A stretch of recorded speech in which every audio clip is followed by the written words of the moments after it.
What if Apple had a games console? They already have computers, phones, and even an online streaming service.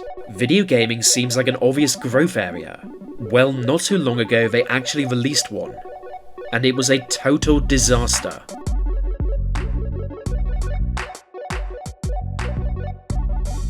In 2001, Microsoft launched the original Xbox, giving birth to a giant of the industry.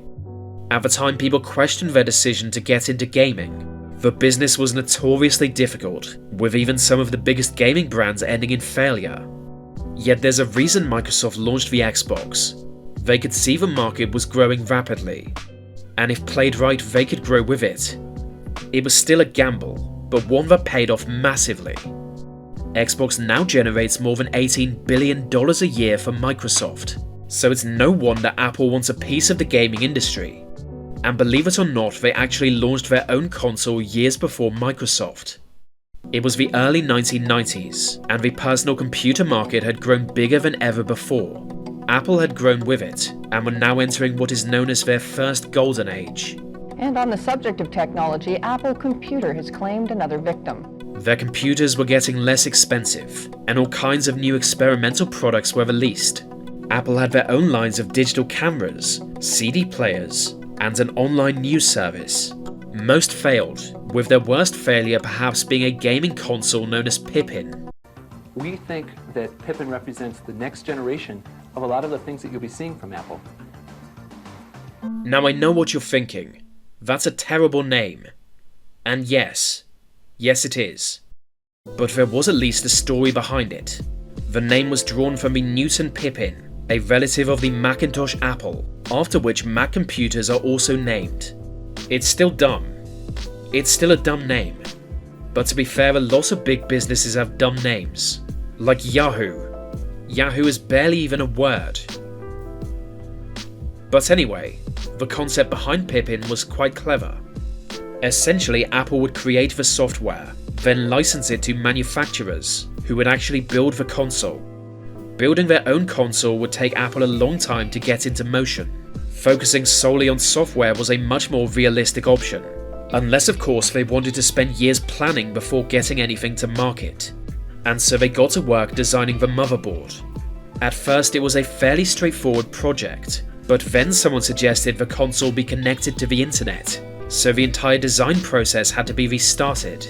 Yet Pippin was eventually launched in 1995, and on the surface it looked quite good.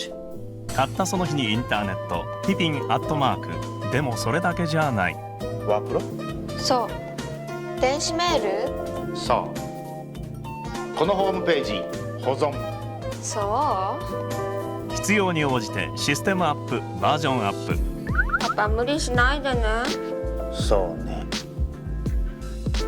コンピューターの新しい形ピピンアットマーク On paper, it would deliver both in gaming and communication technology, it running on a Mac operating system.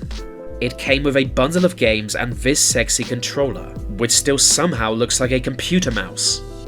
Pippin was marketed as being the most advanced and powerful console on the market, which you would expect from a major computer brand like Apple. So on the face of it, all was well. But here's the problem. Only 24 games were released for Apple Pippin, and most of them were genuinely terrible. They sucked. I mean, look at this nonsense. Given that most people who buy a gaming console want to play some somewhat decent games, this was really bad. This was really bad. Really bad. Another problem was quality control. As Pippin was licensed to multiple manufacturers, the build quality could vary quite a lot depending on who actually built your console. So basically everything about the Apple Pippin was unreliable. The technology itself was overly ambitious, and the actual games were terrible. This amounted to nothing more than a terrible user experience, and with the video game industry evolving at such a fast rate, people just stopped caring. I mean, think about it. In 1996, you could buy a piece of trash like this, or an iconic console like the PlayStation 1, which by the way was also less expensive. Apple Pippin's top manufacturer was a Japanese company called Bandai, who aims to sell 500,000 units within a year. But no, during its entire production run, less than 50,000 consoles were sold worldwide. So it's a good thing Apple Pippin has largely been forgotten about. And to be honest, there really isn't much to remember. Other than, you know, one of the biggest flops in gaming history. Which, to be fair, is saying a lot.